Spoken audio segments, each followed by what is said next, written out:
UP के गांव में कोरोना संक्रमण फैल गया है। अलग अलग गांव में अब तक 3,551 संक्रमित मिले। इसी बात की आशंका थी कि अगर पंचायत चुनाव हुए तो ग्रामीण स्तर तक कोरोना फैलेगा, और वो हो गया। प्रदेश में गांव में संक्रमितों की पहचान की जा रही है और अब तक के अभियान में 3,551 संक्रमित पाए गए हैं। लक्षण वाले 69,774 लोगों का एंटीजन टेस्ट हुआ और 69,774 लोगों में से 3,551 पॉजिटिव निकले हैं। तो पंचायत चुनाव का भयानक साइड इफेक्ट ग्रामीण इलाकों से आ रहा है और ग्रामीण क्षेत्रों में भी कोरोना की दस्तक हो गई है। ये एक चुनौतीपूर्ण समय है। शहरों में लोग ऑक्सीजन के लिए मर रहे हैं, इलाज के लिए मर रहे हैं, दवाइयों के लिए मर रहे हैं। आप अंदाजा लगाइए कि ग्रामीण परिवेश में, ग्रामीण स्तर पर कोरोना का फैलना कितना खतरनाक हो सकता है और स्वास्थ्य सेवाओं पर कितना बड़ा दबाव आने वाला है।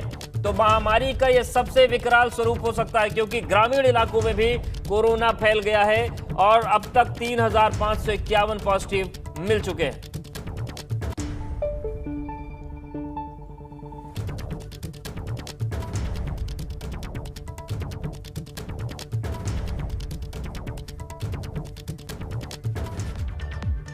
यूपी में कोरोना से जुड़े मामलों की मॉनिटरिंग करने वाली इलाहाबाद हाई कोर्ट की डिवीजन बेंच में आज एक बार फिर सुनवाई होगी। सुनवाई वीडियो कॉन्फ्रेंसिंग के जरिए सुबह 11 बजे शुरू होगी।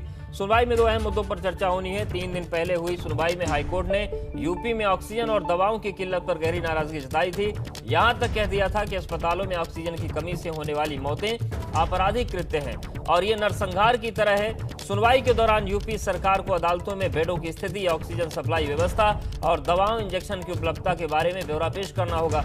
इसके साथ ही पंचायत चुनाव की मतगणना में कोविड प्रोटोकॉल का पालन न होने पर 8 जिलों के काउंटिंग सेंटर्स की सीसीटीवी फुटेज भी कोर्ट में पेश की जाएगी। राज्य निर्वाचन आयोग को कोर्ट में जानकारी देनी होगी कि मतगणना के दौरान सोशल डिस्टेंसिंग के धज्जियां उड़ने के जिम्मेदार अफसरों के खिलाफ क्या कार्रवाई की है।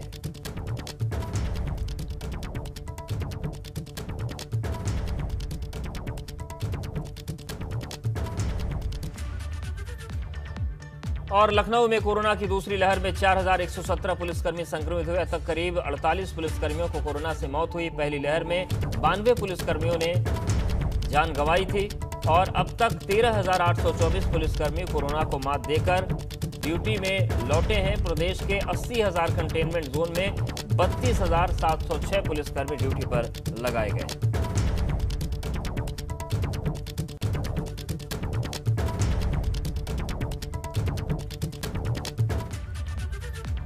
और लखनऊ में कोरोना से अब तक की सबसे ज्यादा मौतें हुई हैं। बीते 24 घंटे में 65 लोगों की मौत हुई। जिले में कोरोना के नए मामले में कमी आई है। लखनऊ, कानपुर, वाराणसी में केस कम हुए हैं।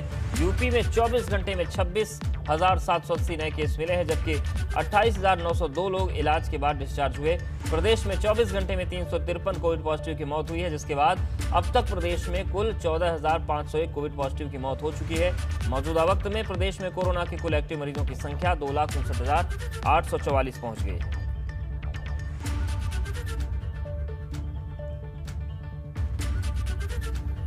तो आंकड़े जरूर घट रहे हैं, लेकिन मौत की संख्या बढ़ रही है और यही चिंता वाली बात है, क्योंकि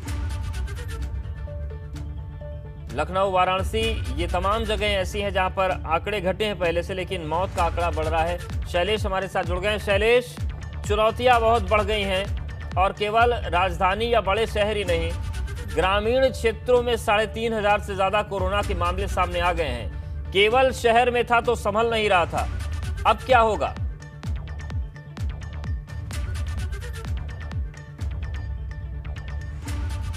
आंकड़े जिस तरह से शहरी क्षेत्र की हमने अभी बात की, तो देखिए शहरी क्या पूरे प्रदेश की ओवरऑल जब हम बात कर रहे थे तो उसमें हमने देखा कि किस तरह से आंकड़ों में कमी आ रही है। वो कमी आने की एक बड़ी वजह ये भी माना जा रहा है, जो इस समय कोरोना कर्फ्यू चल रहा है 1 मई से, उसका भी असर है, क्योंकि आज 7 मई हो गई। देखिए इतने दिन से जब सारी गतिविधियां बंद है तो जाहिर सी बात है कि उसका असर दिखेगा और अगले 1-2 दिन में ये और आंकड़ों में कमी आ सकती है।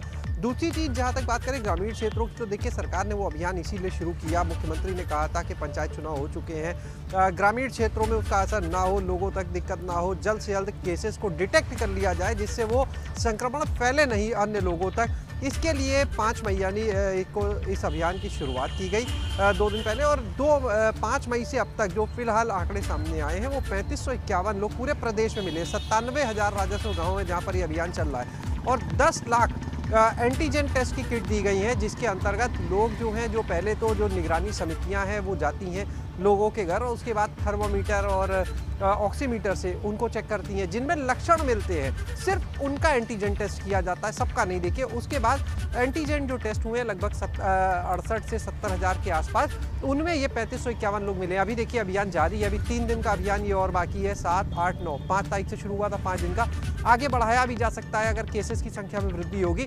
तो जो मकसद है इस अभियान का वो यही है कि जल्द से जल्द जो लोग इन्फेक्टेड हैं वो बाकी लोगों तक कोरोना के संक्रमण को पहुंचाएं, उससे पहले उनको अलग कर लिया जाए। लेकिन क्योंकि देखिए ग्रामीण इलाका है, ऐसे में एक देखिए चुनौती जो बड़ी होगी वो ये कि सबको अस्पतालों में भर्ती नहीं किया जा सकता, वहाँ पर ना किया जा रहा है, होम आइसोलेशन में रखा जा रहा है उनको। ग्रामीण क्षेत्र की जब हम बात करते हैं, कोई झोपड़ी में है, कोई गांव में किन हालात में किसी से छुपे नहीं है, वहाँ पर होम आइसोलेशन के जो मानक हैं, जैसे अगर एक कोई कोविड पेशेंट है पूरे परिवार में, उसके लिए एक अलग वॉशरूम हो, अलग रूम हो, ये सुविधाओं की उम्मीद नहीं की जा सकती है। ऐसे में तो ये एक चुनौती होगा, उन्हें होम आइसोलेशन में रखा जरूर जा सकता है, लेकिन उस केस में ये देखना होगा कि कहीं वो दूसरे लोगों को इन्फेक्टेड ना कर दे चिन्हित होने के बाद भी। तो ये एक बड़ी चुनौती होगी सरकार के सामने भी, स्वास्थ्य विभाग के सामने भी, कि कैसे इसको कंट्रोल किया जाएगा। लेकिन अगले 3 से 4 दिन जो है वो देखिए बहुत अहम है, क्योंकि आमतौर पर ये देखा जाता है कि जो कोरोना का संक्रमण है, अगर कोई किसी